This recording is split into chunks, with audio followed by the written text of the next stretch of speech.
நீ வர சொன்னியா? என்ன விஷயம்? அண்ணா, நம்ம குடும்பத்துல நிறைய பிரச்சனைகள்லாம் வந்துச்சு. இப்போ எல்லாமே ஒரு முடிவுக்கு வந்துருச்சுண்ணே. நம்ம குடும்பத்து மேல இருந்த அந்த கெட்ட பழியும் போயிருச்சு. எல்லாம் என் மருமகளாலதான். அவ தானே சரியான நேரத்துல அந்த கார்த்திகை புடிச்சிட்டு வந்து உண்மையெல்லாம் வெளியே வர வச்சா. இப்ப அதை யாராவது உங்ககிட்ட கேட்டாங்களா? சொல்லு.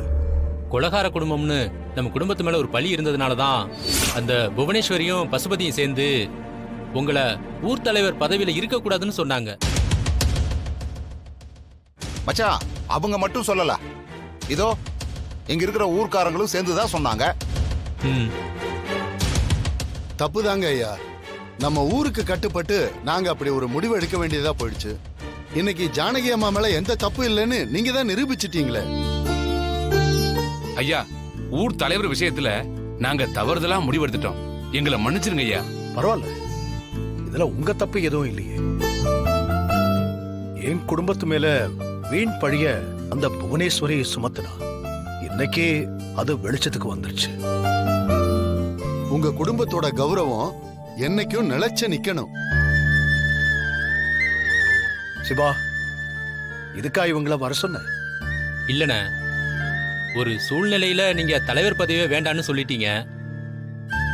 அந்த புவனேஸ்வரி வேற தலைவர் ஆகணும்னு திட்டம் போட்டா நம்ம குடும்பத்துக்கு கிடைக்க வேண்டிய கௌரவம் தப்பான ஆளுங்க கைக்கு போயிடக்கூடாதுன்னு தான் நான் அந்த தலைவர் பதவியே ஏத்துக்கிட்டேன். இப்பதான் உங்க மேலேயும் நம்ம குடும்பத்து மேலே இருந்த பழி போயிருச்சுலண்ணே. அதனால இதுக்கப்புறமும் நான் அந்த தலைவர் பதவியில இருக்க விரும்பலண்ணே.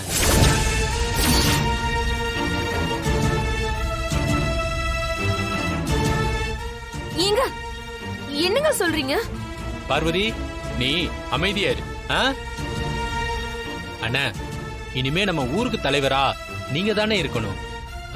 அதுக்காகத்தான் இதோ நம்ம ஊர்க்காரங்க எல்லாரையும் வர சொன்னேன். ஏங்க, இப்ப எதுக்கு இப்படி பேசிட்டு இருக்கீங்க? மாமா தான் அந்த பதவியை வேண்டான்னு சொல்லிட்டாருல. ஏய் பார்வதி, நான் அண்ணன் கிட்ட பேசிக்கிட்டு இருக்கேன், பேசாம இரு. அண்ணா, இனிமே நீங்க தானே ஊர் தலைவரா இருக்கணும். எதுக்குடா இதெல்லாம் மாத்தணும்? இப்ப நீதானே தலைவரா இருக்க, அது அப்படியே இருக்கட்டும். ஐயோ அண்ணா, இல்ல அண்ணா, நீங்க தலைவரா இருந்தா தானே சரியா இருக்கும். நீ அந்த பொறுப்பை நல்லா தானே பாத்துக்கிற.